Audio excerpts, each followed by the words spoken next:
Yeah, it took him a minute.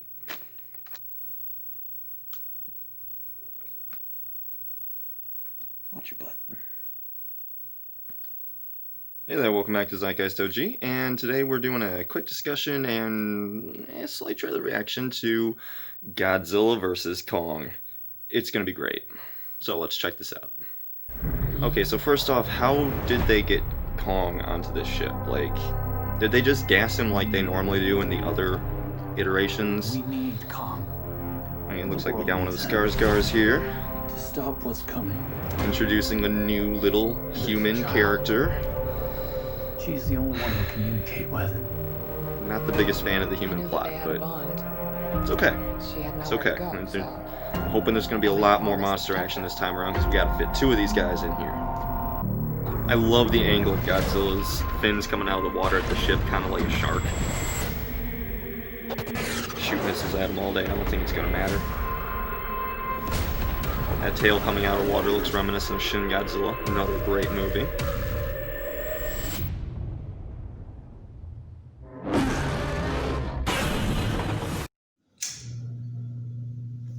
Dude!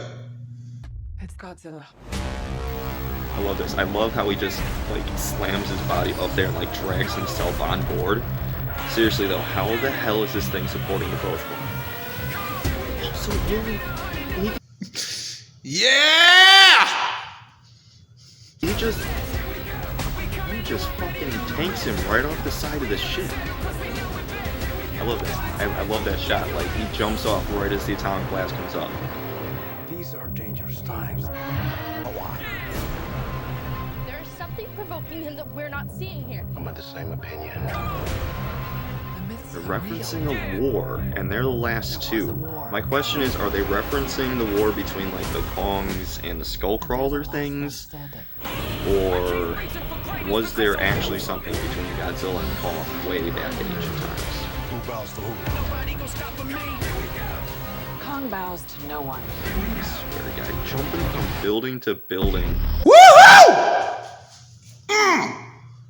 Okay, now if you saw the toy leaks, you know that Kong's battle axe is essentially one of Godzilla's spines. His spine glows blue when he uses his powers. The way it lit up when Kong was jumping at him in that last scene, I'm wondering, like, does Godzilla's spine kind of act as a magnet for the radioactive breath? Like, did Kong actually catch it? Or is it just being redirected towards the axe's blade? Also, it kind of looks like there's two different Godzillas here. Because, like, in this one, Kong is roughly the same size, if not bigger. But then over here, he has to jump to get that height. Like, there might be a secret second Godzilla, like Godzilla Jr. or whatever. I'm kind of hoping that's the case. We haven't really seen anything in the toy lines, but that doesn't mean that there isn't going to be. Okay, so, what the fuck is Godzilla's problem here? Because it looks like he went back to being just kind of a douchebag, like old school Godzilla, which I'm cool with. That definitely works for me. But in the trailer they mentioned that he's become aggressive and they don't know why. I'm wondering if the after credit scene from the last movie comes into play here. What if they still have Ghidorah's head and they've biomechanically activated it or whatever, so it's still sending out a call to Godzilla and kind of driving him nuts. I could definitely see that happening, and it wouldn't even really play a big part in the movie. It's just, by the way, here's the reason for why Godzilla is acting crazy. Maybe I'm just overthinking it. Maybe Godzilla just wants Kong dead. Again, they reference a war. The sentence itself could be from any point in the movie, from any conversation in the movie. The way they rearrange trailers these days, I wouldn't be surprised if they were talking about Kong versus the Skullcrawlers. And also, I wouldn't be surprised if the Skullcrawlers evolve between the 1970s and now to have these wings. This Nozuki thing, or, whatever the hell it's called. That might just be the next form of Skullcrawler. question I keep hearing in regards to Kong's size. Why is he so big?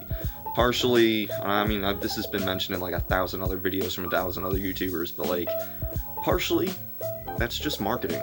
Like, when you look at the posters, when you look at like thumbnails, they want Kong to stand out. So he's going to be bigger than he normally would be in the movie. And that's fine. But again, when you're looking through the trailer, at one point, Kong looks like he's the same size or bigger than Godzilla. Yet at another, he's a bit smaller, and it looks like he has to take like a running jump to really do something. So I'm wondering, again, maybe there's a second, smaller Godzilla, or maybe this movie spans a great period of time, or whoever put it together in editing just didn't do a good job. I'd also believe that one, unfortunately. I'm hoping that's not the case, though. This trailer in particular definitely did a good job of selling Kong as like the protagonist of the movie, the hero monster, and Godzilla's kind of just a jackass.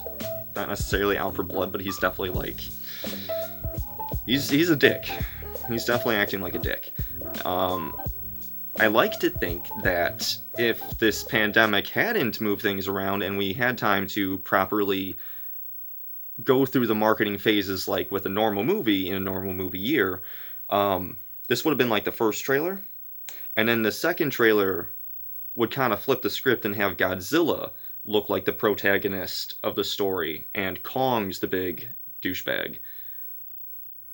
Maybe not. Maybe I'm asking for too much. I don't know.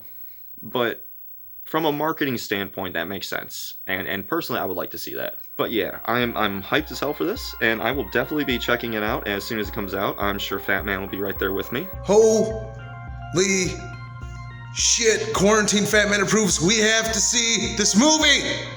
Dude, I cannot fucking wait for this movie. This is gonna be great. Like, I'm just really excited for this.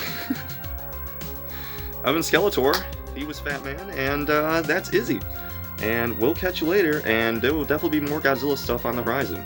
See you soon.